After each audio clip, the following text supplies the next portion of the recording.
I'll go with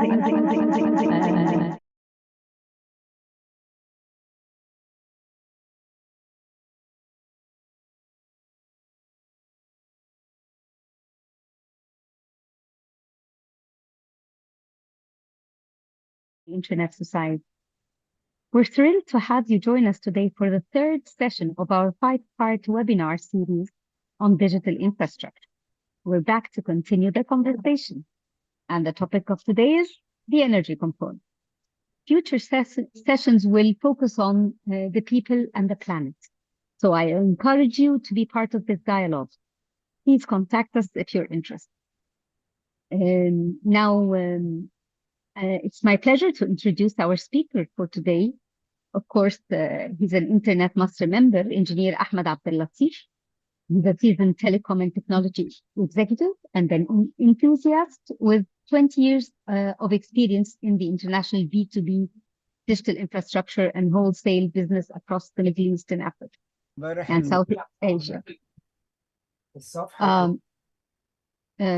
He has held leadership roles at major global firms like MCI, Verizon, Global Cloud Exchange, Etisalat Group, Telco, and Ahmed holds degrees in telecommunications and electronics engineering, computer science, and an MBA in globalization. Beyond his corporate roles, he is a key industry leader actively shaping the future of digital infrastructure through major regional companies. Could you please mute yourself?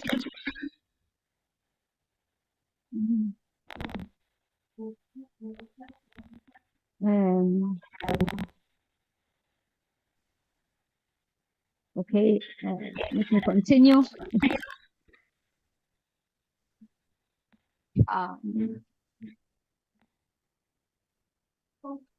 So beyond his corporate roles, he is a key industry leader, actively shaping the future of digital infrastructure through major regional conferences. Ahmed, thank you so much for sharing your expertise with us today and for your continued support of Internet. Without further ado, I'll hand over the floor to you, Ahmed, please. Thank you so much, Mariam. Welcome, everyone. Let's jump in. We have a very heavy session ahead of us.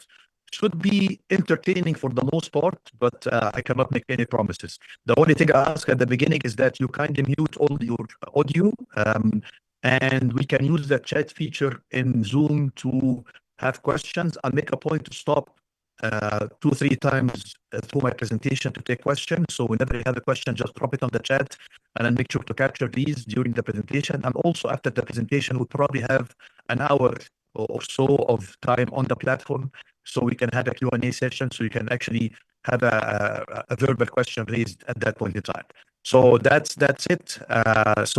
Whatever you drink to stay focused, drink it now, coffee, tea, whatever it is, because I promise you, you're going to need it in the next hour or so.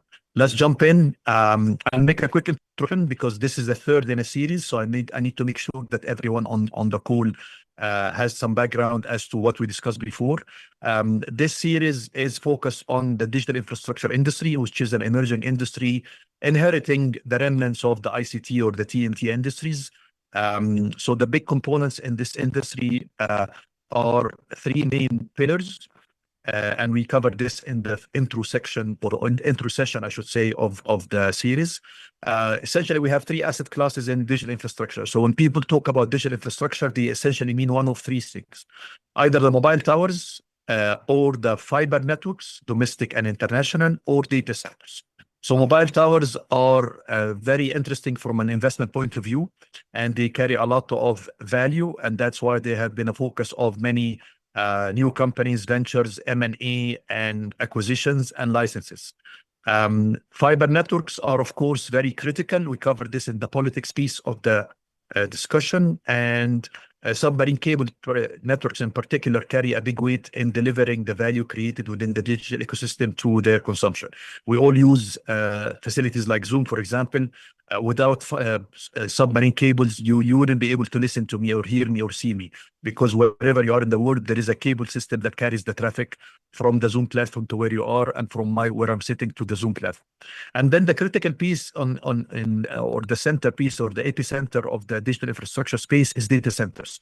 This is where the bulk of the economic value creation happens. This is where all the digital value creation is centered around.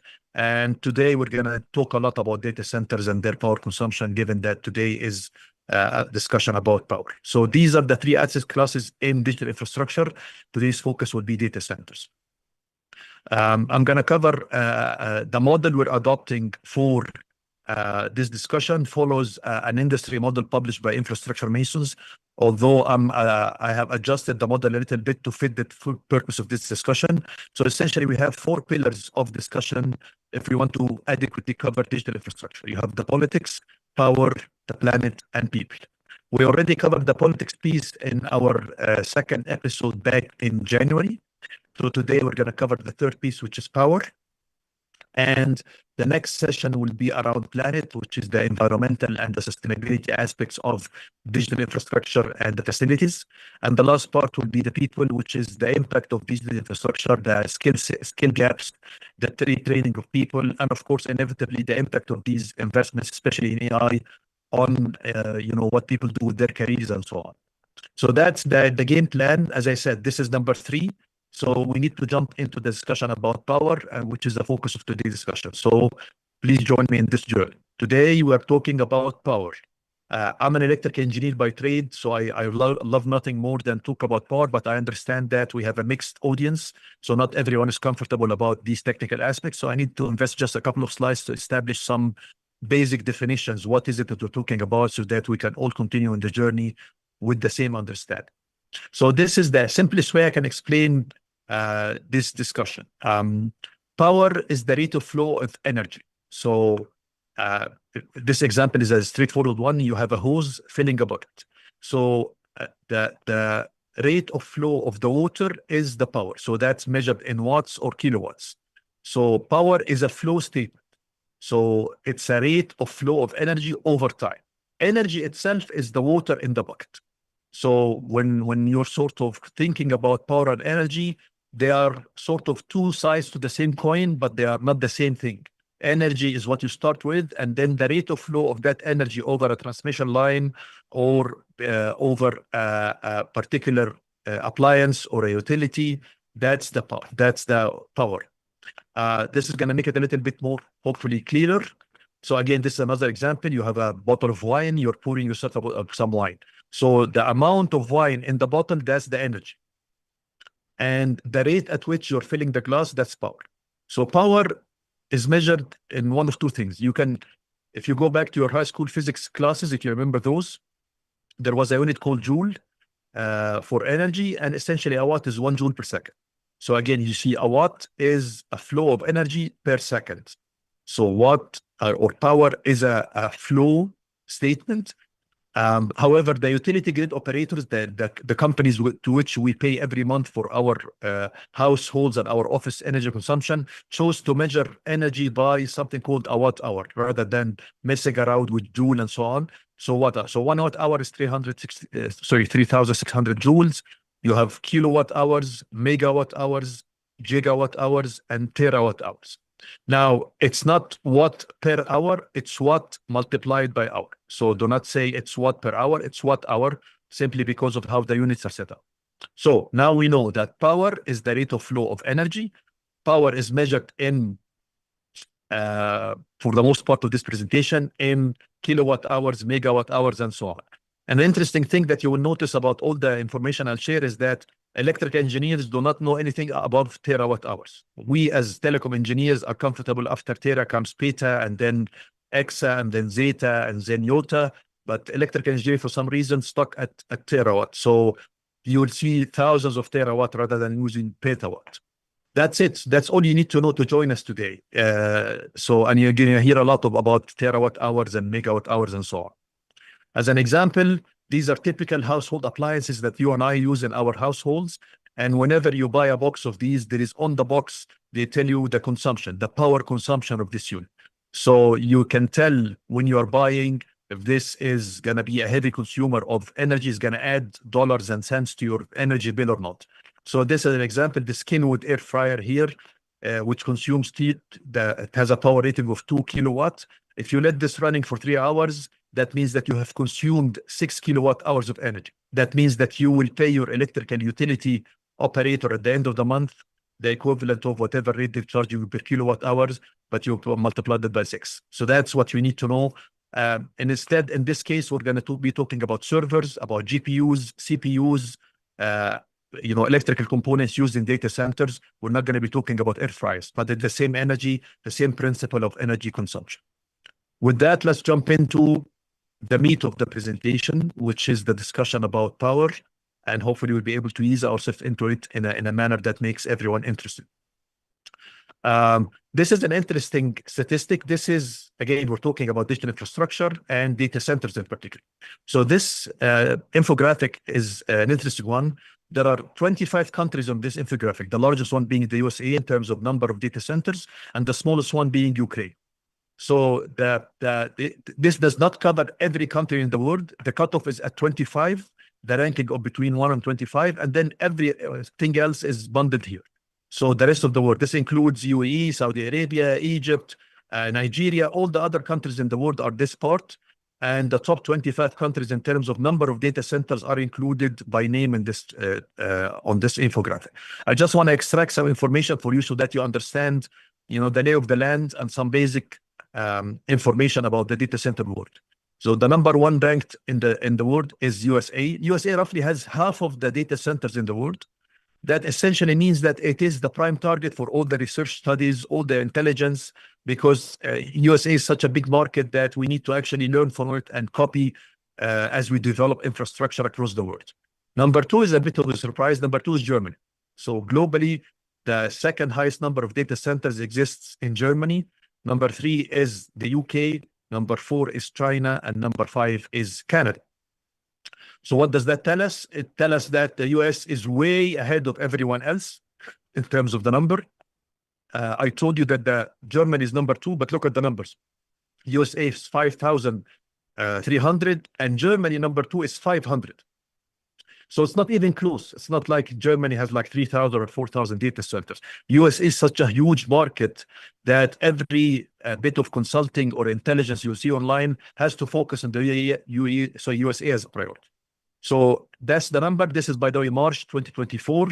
And the numbers, of course, keep changing, but the USA lead globally, make no mistake about it. Even China, by the way, is a distant fourth player in this. So that's why the USA is such a prominent figure, and that's why you see President Trump talking about data centers and AI. That's why you see everyone is concerned about this, because it's such a competitive advantage for the US in terms of their control over the digital landscape. People who have joined us in the past two sessions already saw this. I am giving a treat for our new joiners.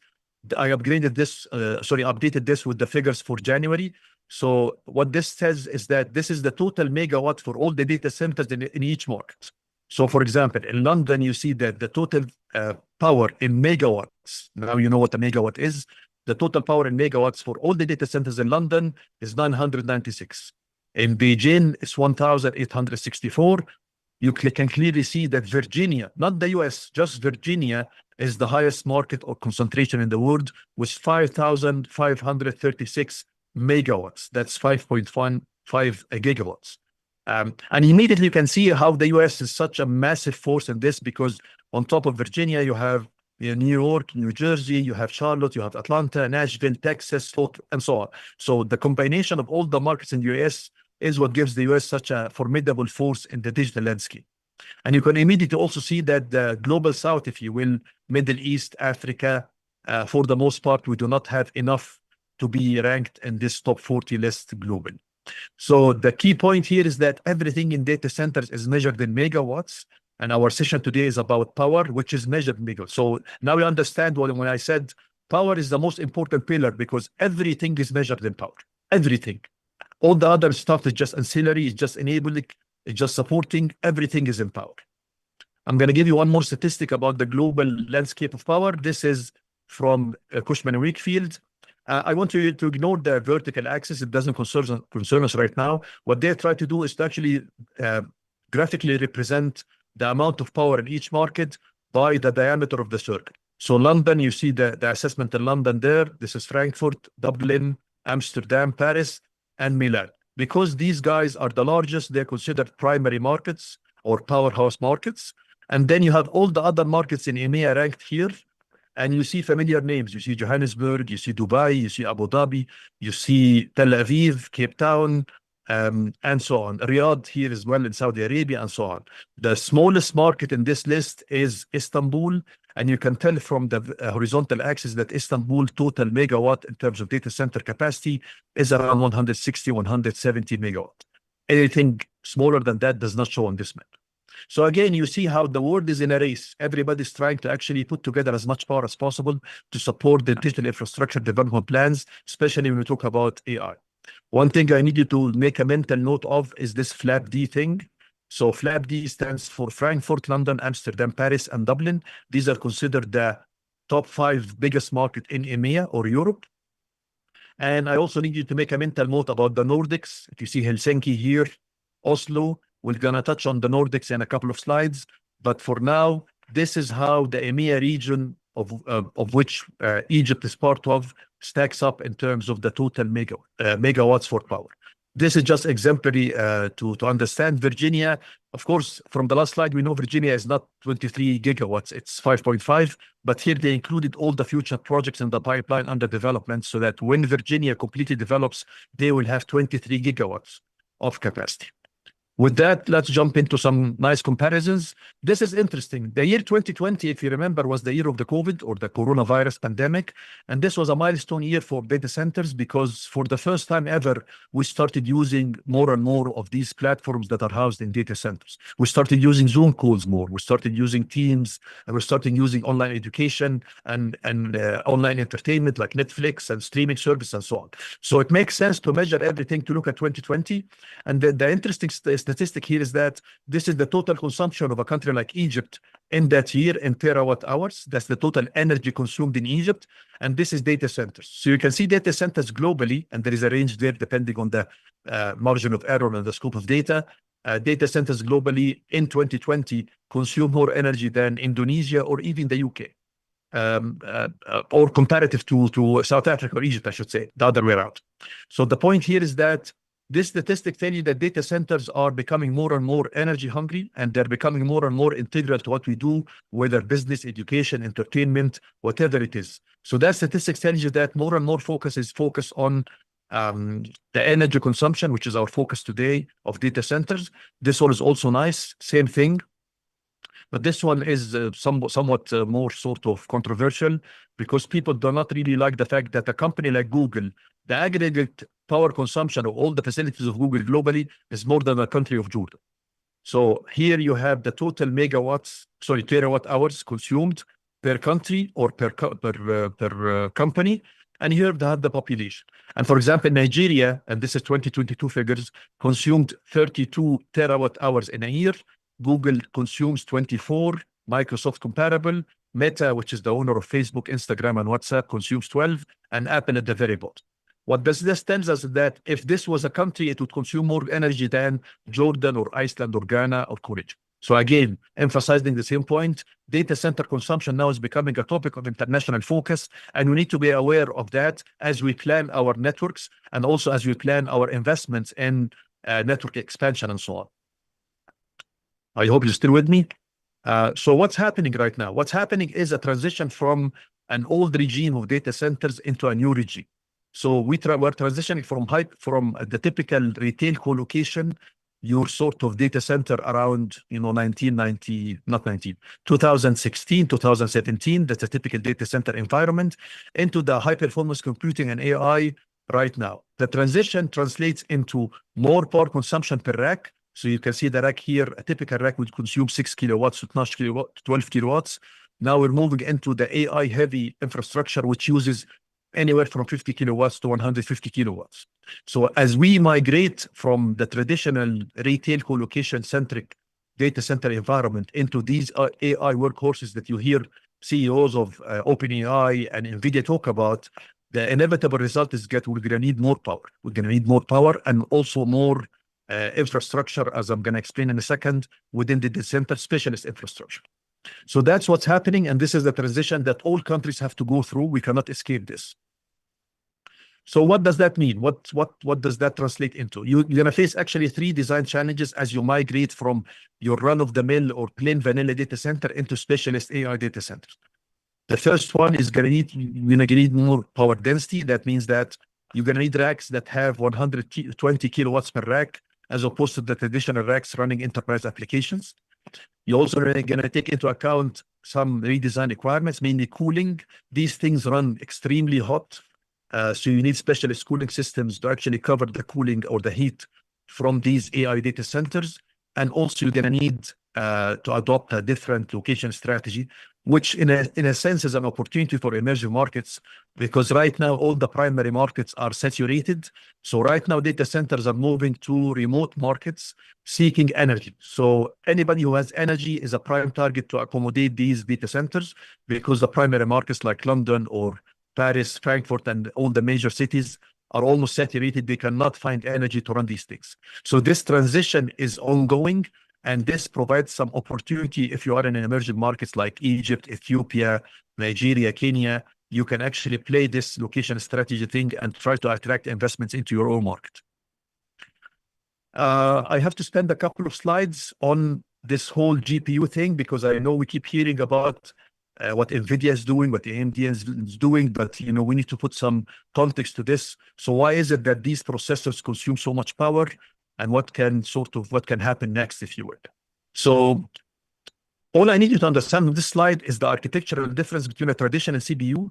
Your laptop right now, if you're watching this on a laptop or a desktop, has a CPU, probably an Intel Core i7, i5, whatever it is, or an AMD Ryzen and so on. The typical CPU architecture has multiple cores. I'm simplifying here. The ALU stands for arithmetic logic unit. So these are different cores. This is where the number crunching and the animation and the Excel calculation, everything happens here. For that, you need some control logic and some cache to copy the information from memory. So that's a typical CPU design. The number of cores is usually low. So when you go to buy a laptop, they tell you we have like 8 cores, 16 cores, whatever it is. Now, the GPU architecture, by comparison, is designed for parallel processing. So the logic there is that we need to have smaller cores, but running in parallel. And the G comes from graphics. These things were originally designed to handle graphic rendering in games. And in a typical game, when you have a scene where you have 5 light sources and you have materials like glass or gold or metal or rock, you need on-the-fly calculations so that you can see how light reflects over these materials, and you can make decisions in the game based on if you're walking on water, if you have glass in front of you, and so on. So the G comes from graphics. However, the logic is the same if you want to actually compute large language models for an AI application. So what you need to see immediately is that, look how many cores are there. These are the green ones. These are the cores. And here you have a limited number of cores. So GPUs operate in parallel, and they're smaller in size, but you have a massive amount of cores, thousands of cores within a GPU. And this is what NVIDIA builds, or other companies. I'm going to show a couple of examples. And because of this, you're stacking so many cores in such a space, the consumption of power ramps up considerably compared to these CPUs. This is a typical example of an offering from a company called AMD. And again, they are fairly known in the processor business. And AMD manufactures both CPUs and GPUs. This particular chip is called an APU. This is their marketing term for a chip that combines a CPU and a GPU. It doesn't concern us as much. What concerns us is this one, 750 watt. I need you to imagine that this single chip consumes 750 watt. That's as much as a small water heater or a water kettle, if you will. So the power consumption becomes an issue with these things because I have a massive number of transistors and a massive number of storage and memory on this chip. Now we're going to get into the nitty-gritty stuff of the favorite of everyone, NVIDIA. So NVIDIA, last year's model is the Blackwell chip. And the Blackwell chip, if you can imagine this, it consumes 1.2 kilowatts of power. This is insane. Nobody could imagine this 5 years ago, that you would have a single chip that consumes so much power. And for you to understand the complexity of this Blackwell chip, it has 208 billion transistors in it. The Blackwell chip is made up of 100 plus layers, a layer of, it's like a floor in a building. So if you can imagine a skyscraper of 100 floors squashed into nanometers of dimensions. So this is the Blackwell chip. Of course, back in March, they launched the Blackwell Ultra, but doesn't really concern us much here. I want to show you something that's even more scary, which is this chip. This is the GB200. So this is one Blackwell plus one Blackwell, and they have a Grace CPU. So similar to AMD having a CPU and a GPU on a card, NVIDIA is doing the same. What concerns us here is that this single building block, and this is like the 4x2 Lego, if you play by Legos, this is like the standard building block of all the infrastructure I'm going to show you. This single thing consumes 2.7 kilowatts. So just without integrating anything else, just a single card consumes 2.7 kilowatts. The next one is a very nice video. It's going to give us time to sort of slow down the presentation a little bit. This video comes from NVIDIA, and it's going to show you the entire NVIDIA AI architecture. Try not to gasp at the end, because typically when I show people this, the last 5 seconds is people gasp because they cannot believe so much power and so much infrastructure. So this is the video that I'm going to show you, and it actually starts from building the Blackwell GPU, which is the workhorse of the modern data center, and then we're going to build up from there to build massive data centers.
So now you get an idea about how massive these things are. This is the NVIDIA architecture of AI data centers. And as you saw, we're starting from a single processor and then ramping up into this one. The final one is 32 GPUs. This is the stuff that Microsoft and AI and Google are buying. And you can imagine that this consumes a huge amount of energy. The numbers there are just really scary. Let me show you how scary they are.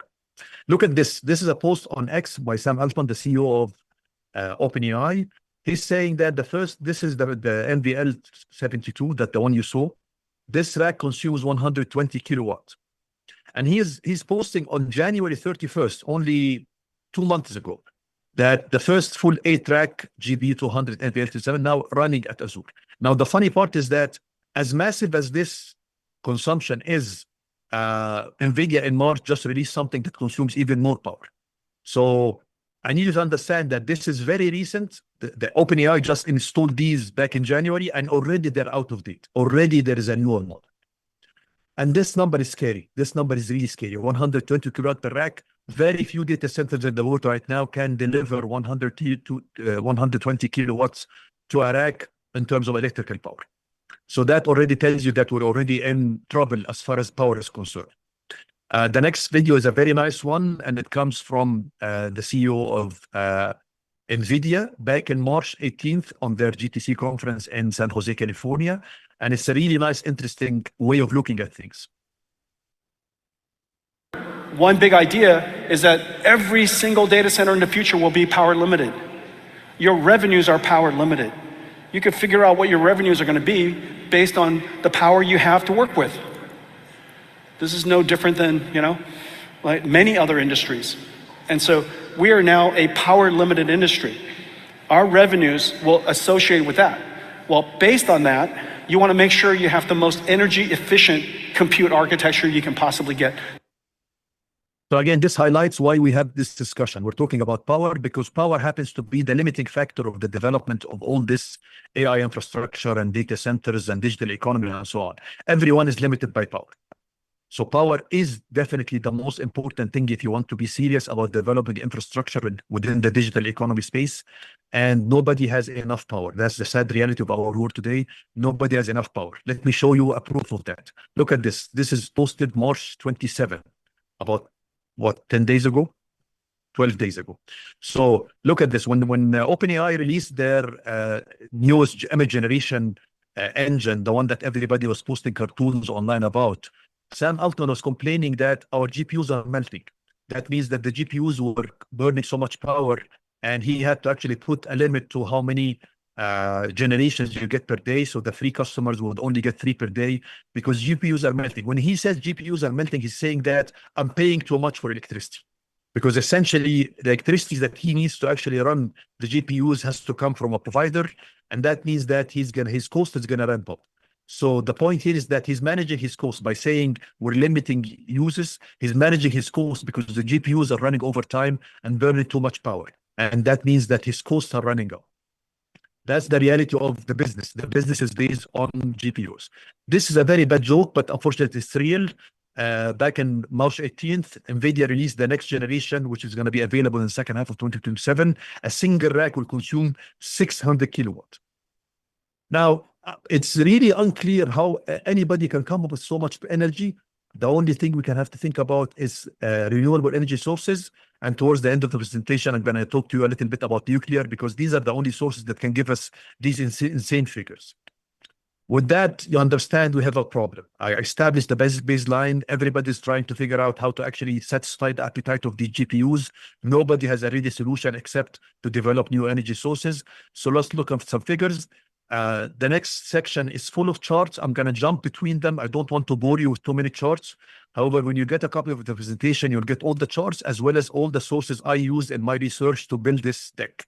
So the fact that I'm going to jump a slide or two doesn't mean that you will not get access to them or the supporting research. I'm just cognizant of the time, and we need to cover as much material as possible. So let's size the problem now. So this comes from KKR. So those of us who are old in the internet business remember the internet 1.0 era. This is the beginning of the internet. This is the dawn of the internet. And the period was from 1999 to 2006. Investment firm KKR's estimate that the total power infrastructure requirements for that period was around 2 gigawatts.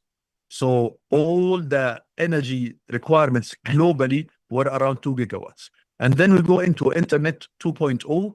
This is the period where we saw the cloud platforms, the streaming platforms, everything that we become accustomed to. This is in the period 06 to 22, and this was an 8 gigawatt opportunity. Now, you probably can guess where I'm going with this. This is what the nightmare that we're looking at. For AI and high-performance computing, this is going to be a 30 gigawatt opportunity, but look at the time frame. This is like 16, 17 years. This is like, what, 12, 13 years. This is only 5-6 years. So we're going to need 4 times more the energy that we needed to develop all the cloud platforms and all the streaming platforms and so on, but we're going to need it in 6 times. So that's 6 years. That's half the time. So that tells you that we're facing a very unique challenge globally. We need to come up with so much energy to satisfy the requirement of these massive AI systems. This is an interesting statistic. This is from the US. And if anybody's asking what the US, because the US is the largest country that has data centers, as I showed you in the first infographic. And the projection is the data center power consumption is going to double or triple by 2028. Here's a question for you to think about. Do you know any other industry that's going to double or triple in the next 4 years? Probably no. So this is a very unique industry globally. Airlines, tourism, petrochemicals, agriculture. Nobody has this projection in terms of double. This comes from the US. This is about energy in the US, and 40 years of energy as captured in this slide. In this period, you had growth because of, you had more PCs, more computers, more equipment. So digitalization drove up the consumption of power. This in the US, this is measured in thousands of terawatt hours. So between 1990 and 2000 in the US, it was a good point to be an investor in energy because you had increasing demand. Here, the demand started to flatten a little bit because of the energy efficiency wave that swept the industry. So the growth was dampened a little bit by that energy efficiency. And here comes the dark period. This period is flat. By the way, here you can see a 2008 economic crash, the crisis. So you see a dip there. But in this period, actually all the way between 2020 and 2023, the curve is almost flat. Essentially, you're ending the decade where you started. That means that investors were not really keen on putting any more dollars in power generation infrastructure because there was no demand for it. And boom, look at what happened here. 2022, 2023, then AI, and then everybody's racing to generate more power. Okay, if you want some figures, the growth factor here was 2% annually. Here it was a 1% because of the energy efficiency. Here it's practically zero. It's a flat curve, more or less. But here we're looking at 4%. This is the compound annual growth rate for energy. So now money is flowing back into energy. More people are investing in energy because there is demand for it. Of course, in the US, especially under the current president, everybody's concerned about the carbon footprint objectives because people are going to say, you know what, I need power. I don't care about sustainability and so on. That's a concern that many people in the US have right now. But that's the US energy sector in one slide over 40 years.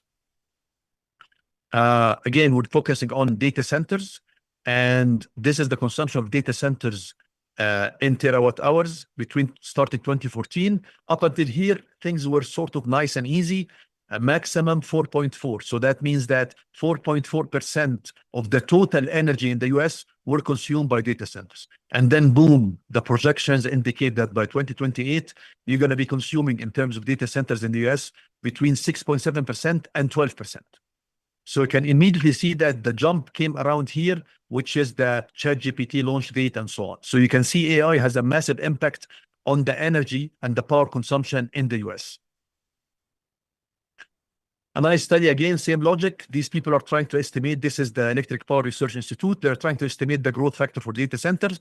In this case, they had 4 scenarios: low growth, moderate growth, high growth, and higher growth. And they're trying to estimate how much percent of the 2030 electricity consumption will be consumed by data centers. And you see the figures between 4.6% and 9.1%. The US is an extreme case globally. Most countries will not be near these figures. So you have no reason to be concerned about consumption of data centers out of your national grid because you do not have the same level of massive infrastructure that the US. Still, it is an interesting point to study. I'm going to show you, this slide is scary. If you don't see it scary, let me show you how scary it is. So this is done by McKinsey. This was done September last year. And this is, again, the energy consumption in terawatt hours of data centers across the period from 2023 to 2030. It looks nice, but then you consider the growth rate. So McKinsey estimates that the growth rate is 22.3%. What does that mean? It means that data center power consumption doubles every 40 months. So you went from 147 to 292. That's the first doubling. And then you went from 292 to over 600. There is not a single industry on the planet that doubles every 40 months. Nothing doubles every 40 months. Of course, this is not sustainable. I mean, if we extend this towards 2040, nobody expects it to double every 40 months. But for now, this seems to be the consensus of the industry. Same information, I'm going to jump it. This is a nice slide. These are the 4 scenarios I showed you in a second. The high growth, the higher growth, high growth, moderate, and low growth. And this is the McKinsey study. This is a Goldman Sachs study. So what this bar graph shows us is that this is the baseline starting from the 2023 year consumption. And you're trying to estimate by 2030 how much growth will happen.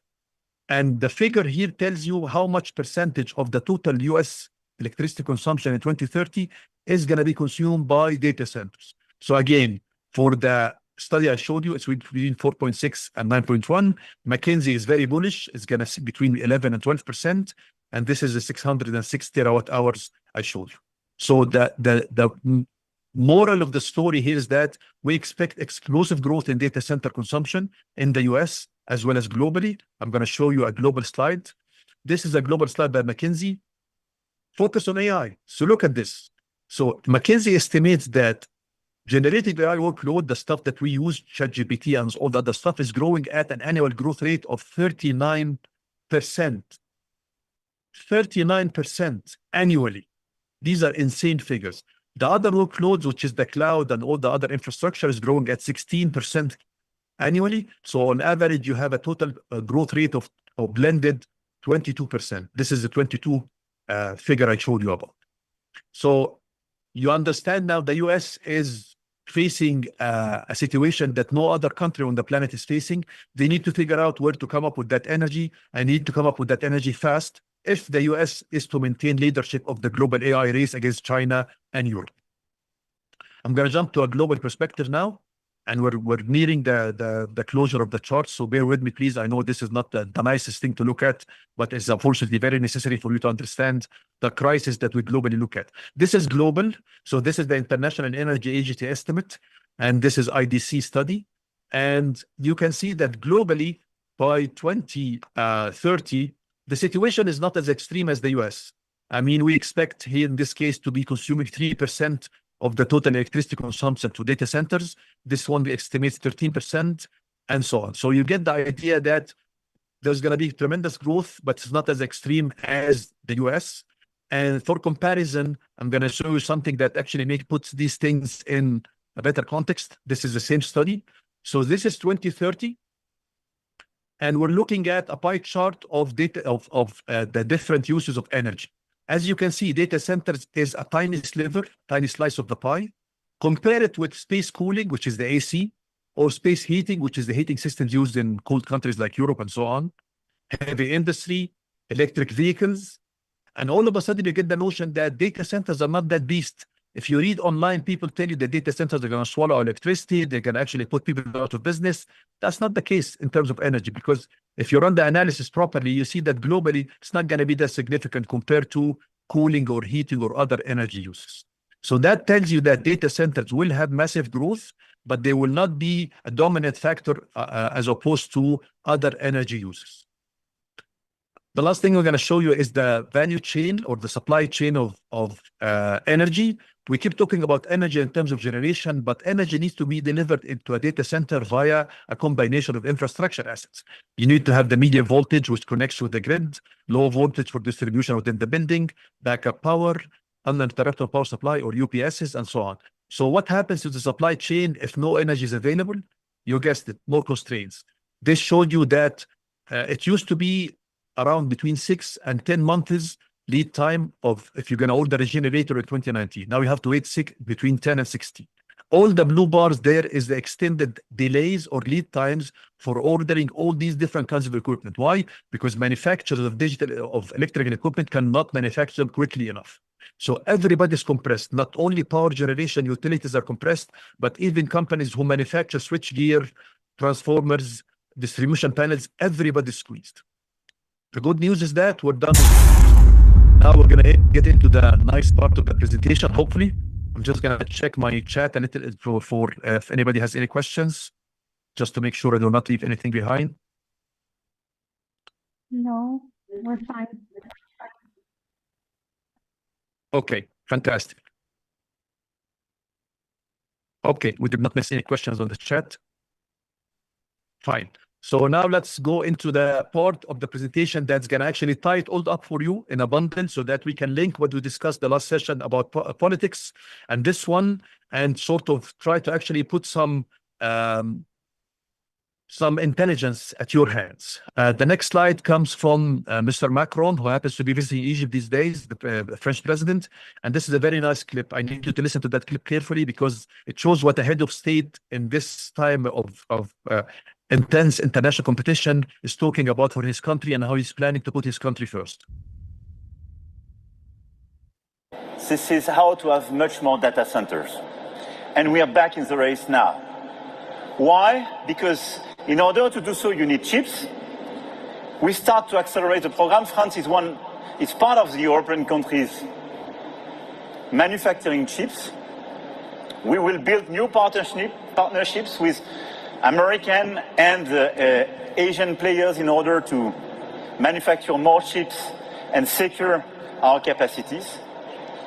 You need available spaces and energy. And here I want to showcase what is a great advantage of France. We have available land. We worked very hard with the local authorities, and I want to thank the regions present here. We identified 35 sites available. And the most important for me, we have low carbon pilotable available energy. And this is unique if you compare with the rest of the world. Because we have a model of production based on nuclear energy, which means that more than 75% of our electricity is produced by this nuclear energy. It's pilotable, it's low carbon, and we produce more than what we use. Last year, we exported 90 terawatt-hour, 90, which means we can localize a lot of data centers on top of what we need in terms of electricity for our own companies, our own households. So it's very important in this world where I have a good friend in the other part of the ocean saying, drill, baby, drill. Here, there is no need to drill. It's just plug, baby, plug. Electricity is available. You can plug, it's ready. Now, I don't care how cool you think you are. You will never be as cool as Mr. Macron saying, plug, baby, plug. But, you know, the point here is that energy is a presidential discussion point. Presidents of countries are now discussing how to get energy to satisfy the requirements for their own digital infrastructure. And France is not an exception. You see it around the UAE, in Saudi Arabia, of course, in the US and President Trump, in the UK and so on. Energy is a critical point that it requires presidential engagement to facilitate and try to develop strategies for. This highlights the energy dilemma in Europe. This is this report just came out, by the way. It's March 17th. This is in the middle of 2024. The three colors you see are the different prices for energy across Europe. So the blue ones, which is the Nordics and France and Spain and Portugal, is the lowest cost of energy, more or less, in Europe. And then you have the bulk of Europe is yellow, and then Eastern Europe is extremely expensive. What does that mean? That there is a room for energy arbitrage in Europe. And although Europe acts as one, of course, the UK exited, it's not really one in terms of energy. There is huge disparity in energy prices, and that leads to all sorts of interesting opportunities. This is the electricity prices in Europe per non-household for industrial uses and data centers. And I need you to actually consider this. This is why the Nordics is so successful in data center development, because the energy prices is so low compared to other parts of Europe. And of course, the other part is the environment. It's very cold in the Nordics in winter. So practically you get between 90 and 100 days a year that you hardly use your cooling system. The second interesting point about this slide is Ireland. Ireland is a very interesting point. Remember, I told you about the FLAP-D at the beginning of the presentation. Dublin is one of the key markets in Europe. But you wouldn't conclude this from looking at this, because Ireland is expensive. What the Irish managed to do is that although they have expensive energy, they have a very favorable tax regime, and they have a very business-friendly environment for attracting these kinds of infrastructure. They have a very well-educated workforce. So Ireland managed to actually attract investment in data center, although the energy prices are some of the highest in Europe. What does that tell us? Not every player can be Messi, but you can actually figure out a way to play football and make a name for yourself without being this perfect player, Lionel Messi. Same thing, Ireland, the Nordics, everybody's trying to play with the advantages they have, and there is room for all sorts of strategies here. You don't have to be the cheapest to compete. This is interesting. I don't think many people realize how many projects in power are going internationally, but this one is really interesting. UK doesn't have any meaningful solar generation. UK is the energy, the weather and the climate in the UK is really bad in terms of sun. So the UK is purchasing power from Morocco. So they're building this massive cable, 3,800 kilometer cable from Morocco, where Morocco has a lot of solar energy and wind energy. And they're going to build this cable to connect it to the UK to power up data centers and other industrial uses there. This is almost a $30 billion investment. And the amount of energy is massive. And the length of the cable is massive. And this is something that looked like science fiction at the beginning. You can't imagine that a country like UK is purchasing power from Morocco. But this is how extreme the power requirements are, and people need energy no matter what. Here is another example. This is Singapore and Australia. Singapore is a very tiny country. There is not a lot of space there. There is not a lot of resources to generate energy. So they're buying energy through this cable from Australia. Again, they're paying $20 billion investment to have this cable, which is 4,300 kilometers, to get power from Australia to power up data centers there. This is called the Sun Cable project. These are insane projects, very expensive, but this is what the crisis we're facing is forcing people to do. This is interesting. Microsoft just signed last year a $1 billion investment for a data center in Kenya, but here's the game plan. This is why Microsoft is such a dangerous company, and they're the smartest people on the planet. I don't care what anybody says. Microsoft are the most dangerous company compared to Google and Amazon and so on. So what Microsoft is doing is that they have this fantastic tool called the global scheduler. And what does that allow them to do is that they have data centers in different parts of the world, and the cost of energy in these places are different depending on the geothermal or solar or wind and so on. So what this global scheduler allows them to do is that they send AI workloads to the cheapest energy source first. Let me give an example. If you are BMW and you're renting from Microsoft 3,000 servers to process the design for the next 7 series. So Microsoft takes the business from you and sell you the server at a certain, let's say $10 per hour.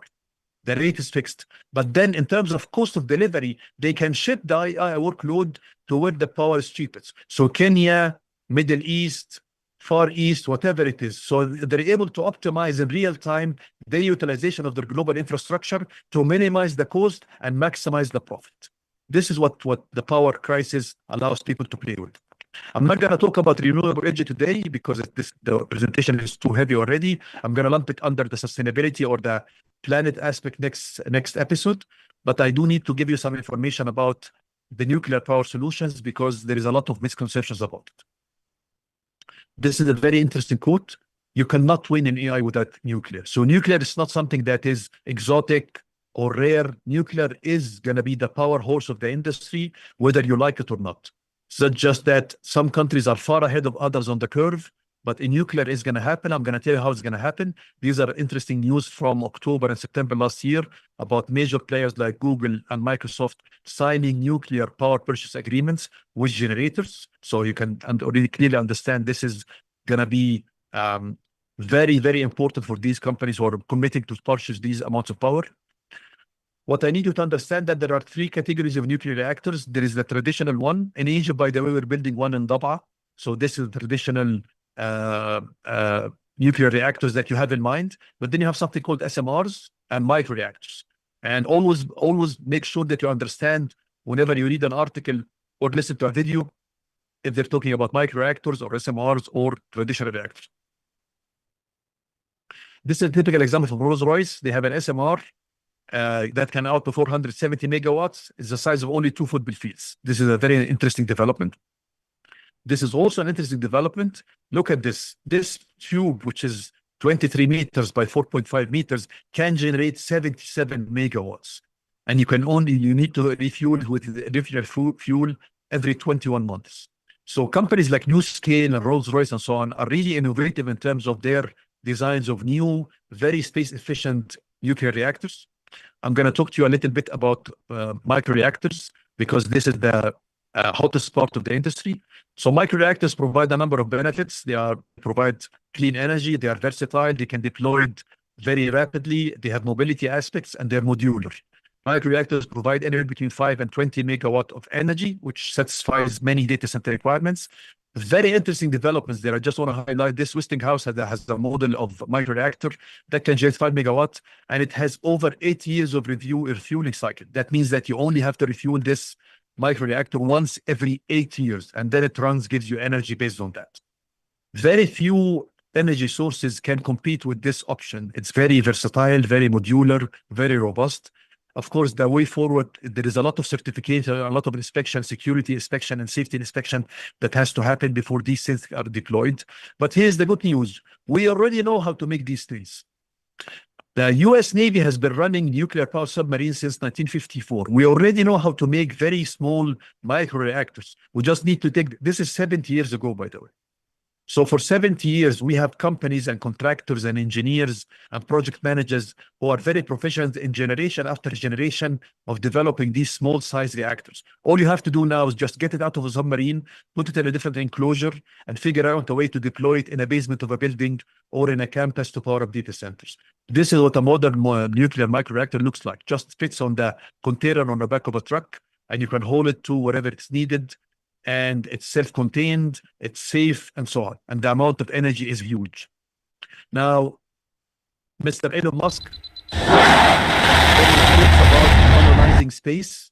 And here's another reason why nuclear energy is important, because you need these things on Mars. Because Mars, you do not have an atmosphere to get you wind. You cannot run a wind turbine on Mars.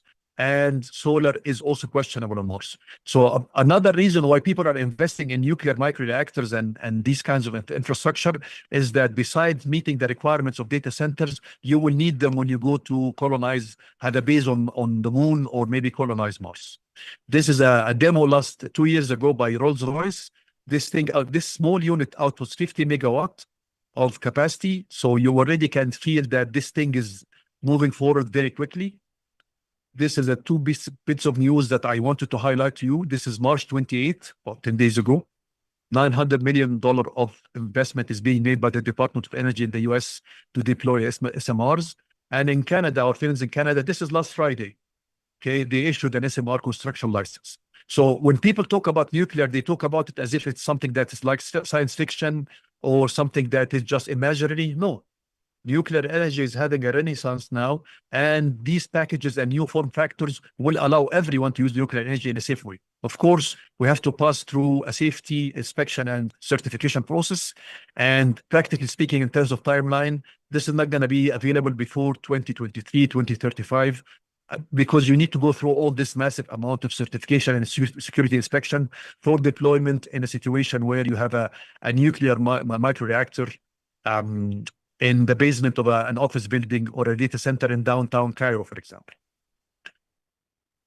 Now, I'm finished with the presentation. I'll just going to leave you with a couple of closing remarks to wrap the whole thing together for you, and then we can open for questions. I do apologize. The material is a little bit heavy, but power is such an integral part of the digital infrastructure development cycle that it needed to be adequately covered. When you get the presentation, you'll have all the material that you need to do your own research. But I just need to give you my parting thoughts before I open the floor for discussion. The first one is that there is a war ongoing. Whether you realize it or not, there is a war ongoing. It's not only USA versus China, it's every country in the world trying to make sure that it does not get taken advantage of. And you need to have their own infrastructure to run the applications and the systems they need for economic value creation. The second point is that energy is not really about energy. It's not only about power, it's about sovereignty. Look at the examples of Singapore and Australia or the UK and Morocco. You know, if you cannot figure out enough energy to what you need, whether your own resources or you buy it from somewhere else, then your sovereignty is going to be at risk.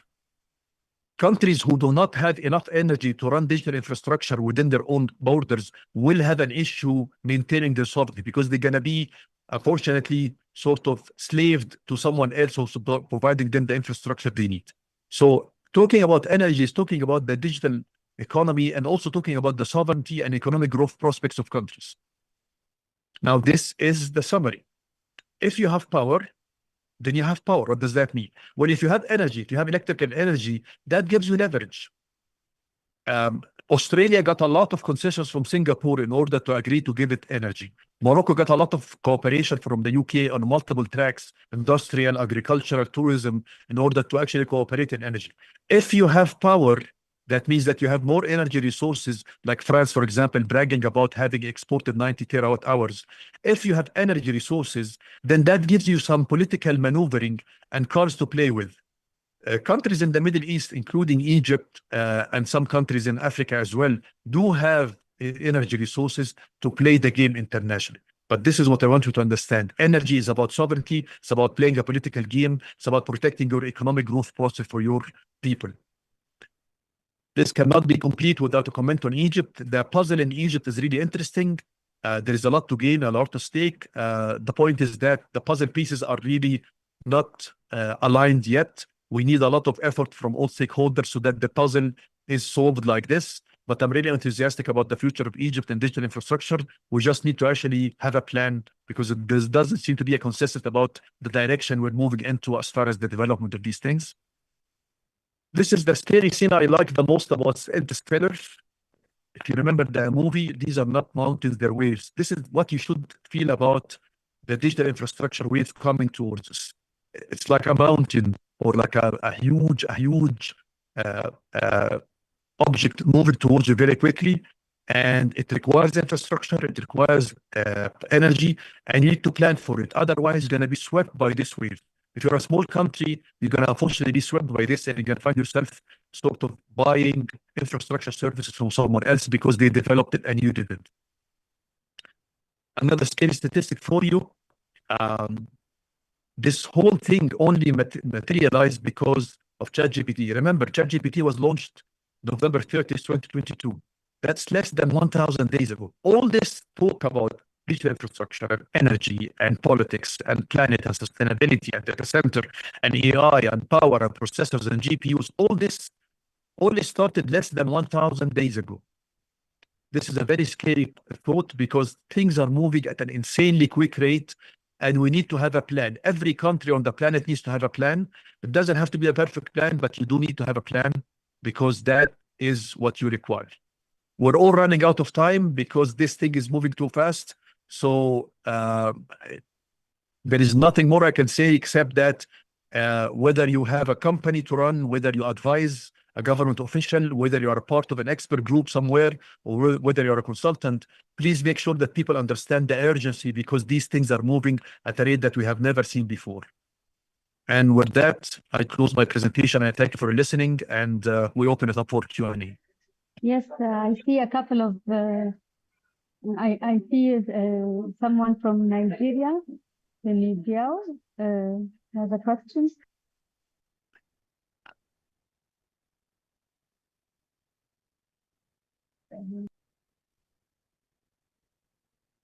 Can you read it, Ahmed?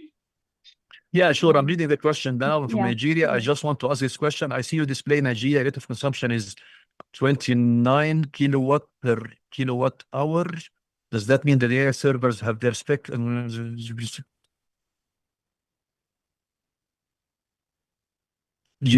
is that? Well, if I understand the question properly, is how can such a high consumption or high energy consumption rate for GPUs be sustained in Nigeria? Well, you're not alone, my friend. I mean, in Egypt as well as most parts of Africa, for that matter, Kenya as well, and even South Africa. Nobody really has that amount of energy lying around waiting for a data center to be built and supplied. So you're correct in identifying that this is a challenge. We have the same challenge in Egypt, and that's why renewable energy and nuclear energy is a very interesting prospect to explore. So if you are serious about developing infrastructure, the first place to start Where is it that we're going to actually generate the power I need to power those data centers? And regardless of whether you have solar or wind or geothermal or nuclear, you have to actually put together a plan, because that's the first block. Because once you have power, then you can actually move into the development of the data centers and talk about AI and so on. There are other challenges, by the way, in the AI space, including buying processors, especially American-made processors, is really difficult right now because there is limitations on international customers buying NVIDIA and AMD chips. So that's another challenge. But if you sort the power channels, at least you can buy Chinese chips or Korean chips or Indian chips and so on. But energy in Nigeria and in Egypt and in Kenya and almost all the Morocco and all the other African countries remains a challenge to be solved. And it requires the cooperation not only of the energy ministry or the electricity ministry, the Ministry of Digital Infrastructure, the Ministry of Economic Development, the Ministry of International Cooperation. Everyone needs to cooperate to develop this. I think I addressed the question. Anybody else has a question, another comment? Yes, I about the content? Yes, can I Please. Yes. Okay, so I like the Macron part. So I like when he said that France has identified 35 locations or sites, and they have a plan, as you were saying, and they have their own competencies to do this. And also when you said the Morocco, UK, or Singapore, Australia project, the undersea cables transporting the energy. Have Egypt or a collaborative effort in Africa, do we have something of the sort, something similar that we have identified? We have a strategy for that, maybe as African nations, or whether for the electricity part or for hosting data centers on our land? Because I think Africa and maybe North Africa has a lot of competencies already in terms of space, energy, everything. So I would like to hear your thoughts on that. You're absolutely correct. North Africa does have a lot of potential because we have a very well-educated workforce and we have a lot of land that we can actually build these massive infrastructure projects on. The problem, which is the first part of your question, is that energy, we still all challenged in energy because the traditional energy sources that we have in our countries were not designed for these kinds of massive loads. They're designed for industrial or residential uses. So essentially what we have to do right now is to go back to the drawing board and figure out how can we accelerate the development of new renewable energy projects to meet the demand for these projects. The good news is that Egypt, Morocco, Tunisia, Algeria, and most of Africa actually has a lot of renewable energy potential to play too. So that's the good news. The bad news is that we need investment, we need technical expertise, and that requires a lot of coordination. So that's the first part. There are the ingredients of a fantastic meal, but we don't have a chef in the kitchen yet to cook the meal for us. The second part is, are we cooperating regionally for power generation projects? Not to my knowledge. Morocco is doing its own thing. Kenya is doing its own thing with geothermal because Kenya is lucky to have geothermal energy. Egypt is doing its own thing. There was talk about 2 years ago about a power cable between Egypt and Greece to be developed. I'm not up to speed on that project. My understanding it didn't happen. But the point is that we're not really developing these Pan-African power networks yet. We might be able to do it if we can show that, similar to France's situation, being able to export so much energy because we have nuclear. A country like Egypt can be in a position to export so much energy using solar or wind, for example. And then we can go to countries like Tunisia or Sudan or Mali or Chad and tell them, hey, if you want to develop data centers, take the power from me. We'll develop not a submarine cable, we'll develop a terrestrial cable underground or other kinds of cables to give you energy. So there is potential to play this role regionally, but again, it's not clear that people are paying attention to it yet, and not all countries are prioritizing these kinds of investments because they do not see the full potential about the digital infrastructure and its effect on their economies.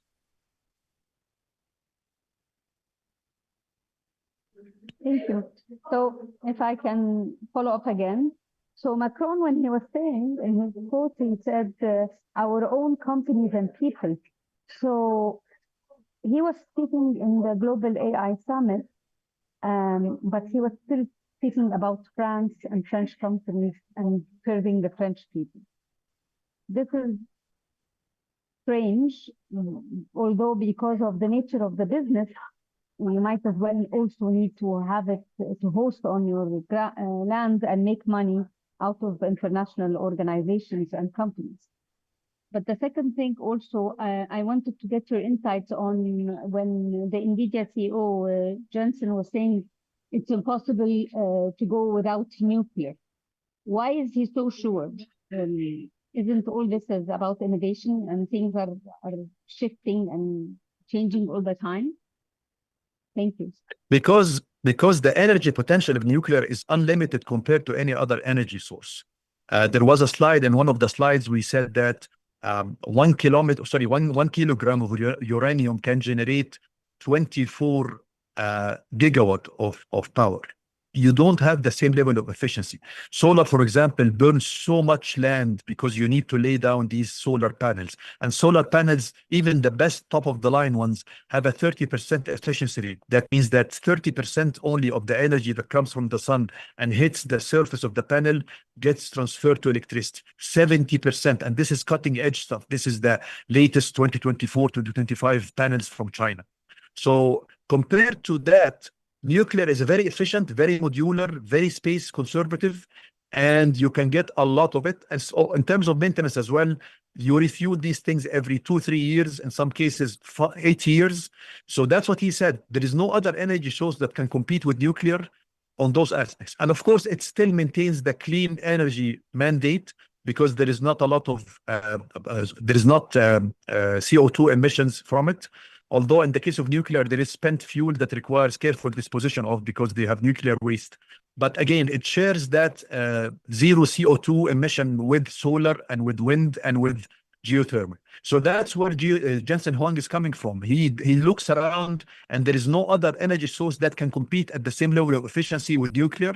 And that's why the US and Canada and the UK, you saw Rolls-Royce and so on, are betting so big on it because they understand that long term, while solar and wind and geothermal can play a role, the ultimate solution has to be widespread use of nuclear. I'm looking at the chat again. I hope I answered your question, Mariam. If not, let me know. Very well, thank you. Mr. Abdel-Fattah saying, how can I access the previous session recordings, including this one? Well, my understanding, everyone who registered for this session will get emailed a link to this recording. And then if you reply to that email, we can send you the recordings for the previous sessions. And also you can find them, I think, online on the YouTube channel for ISOC. Mariam, correct me if I'm wrong before I move to Yasmin's question, please. Yes, and please communicate with us on Internet Master page on LinkedIn. We will put the link for that as well. Might be easy as well. Yes. Okay. And so now I have a question. Society posted, and they have a live channel, so you will find it. Okay. Oh, somebody posted already. Thank you for that. Julie posted part 1 and part 2. Okay. So Abdel-Fattah, you can find the links in the chat for part 1 and part 2. I'll address Yasmin's question now. Yasmin from Vodafone Egypt.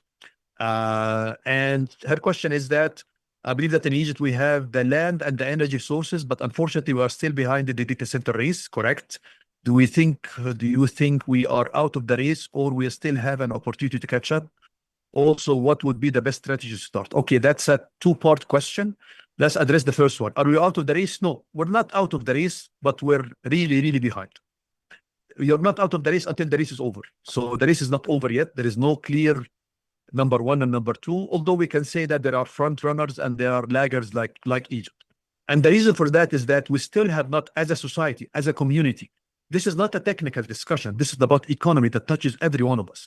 As a society, we have not really given this its rightful place in our priorities. We still view data centers as something that the Minister of Telecommunication or the NTRA, the regulator, or a couple of investors should worry about. It's not something that we really should not concern ourselves about as a community as a whole or as a country, because it's not really that important.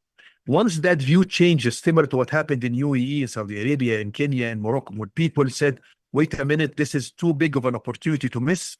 Let's put our heads together. And you have a cabinet, many councils, and you have coordination mechanisms, and you have accountabilities, and you have KPIs. Once that happens, then all the resources you refer to in terms of energy and land in Egypt would be put to good use. So far, this is not happening because it's not really a priority, and it's not something that is being tracked as a key KPI for the government in terms of digital economy development and so on. It's not high yet. It's not visible yet. Also, what would be a best strategy to start? Well, again, the best strategy is something that's an open-ended question. Every country plays the game differently. Kenya plays with geothermal energy. Morocco plays with solar, and Morocco decided to export energy. We may decide to actually not to export energy, but to actually figure out a way to build these massive data centers. But then we have to figure out what kind of land to give them at what price. What's the price of energy we're going to charge these data centers? What kind of investment incentives we need to offer them? And also what kind of mandates that we can relax. For example, security in Egypt is always a concern for investment because there is a lot of requirements if you are running a data center that you have to comply with. And if you're running in a race, you don't want these kinds of extreme requirements hampering your movement. So also we need to be very proactive and try to actually offer something that makes sense for investors and not actually burden them with so much requirements for security and so on. A middle ground solution is needed by all the stakeholders. This is not something that concerns only the technology team. This concerns all the teams of the government, and they need to actually work together to support investment and support a strategic competitive advantage of Egypt, which I personally think Egypt is really entitled to, but we have a lot of work to do.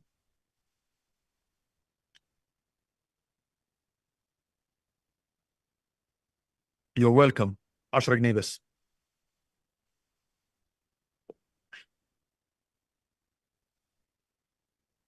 Mariam, back to you. I think we covered, there's a question on the chat again. How effective are nuclear regulatory frameworks in African countries? And do they provide a stable, transparent environment to attract and retain investors in the future? The short answer, according to my limited knowledge, is no. I'm not aware of a mature regulatory framework in any African country for that kind of investment. Again, we're talking about these micro reactors and small modular reactors. We're not talking about the large reactors because in a country like Egypt, for example, we have been building one on the North Coast for the last 4 years. It's going to come online in, I think, 3 years, if I'm not mistaken. But the point is that this is the traditional nuclear reactor, the one that, for example, was in Fukushima in 2011 that had this incident at Fukushima Daiichi. To your question, I don't think African countries have developed nuclear regulators similar to telecom regulators. When that happens, they will be able to actually issue licenses, and there will actually be investment opportunities. There's going to be inspection bodies and so on. For now, I don't think it's a priority for most countries. And again, this is for good reason. If you are Kenya, for example, you have geothermal. So you feel that you have enough energy to satisfy the demand that you need. So you don't really need to go all the way into nuclear. Other countries in Europe or America or Asia Pacific feel the need for nuclear much more because they're running out of development potential for traditional renewable sources. So in Africa, it's a long way. I do not expect African countries to develop these kinds of projects anytime soon. But that doesn't mean that they cannot play the game. They can play the game using wind or solar or geothermal. And definitely we have shown examples like Morocco that you can have a credible strategy using what you have. You don't have to play the game like the Americans or the Europeans play it. You can play to your own strength, but ultimately big picture and long term, nuclear is going to be the workhorse of the global industry. Companies like Google or Microsoft or Amazon or OpenAI will definitely have to rely on nuclear. For our countries in the Middle East and Africa region, we have other options that probably can be more accessible and more cheaper for us to develop.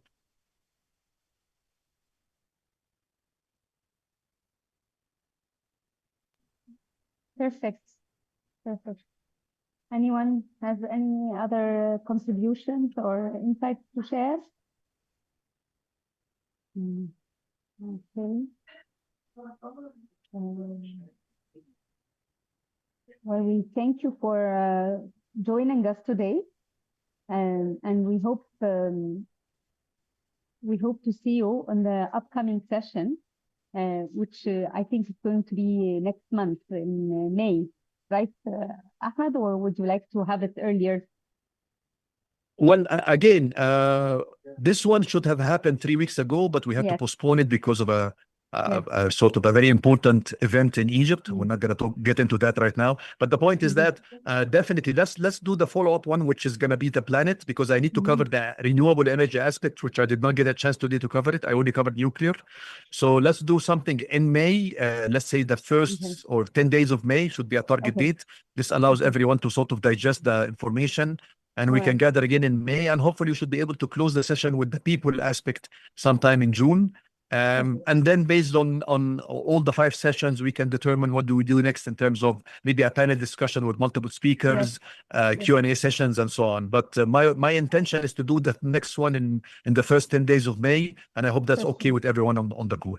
I'm sure everybody will be interested to participate in the new ones.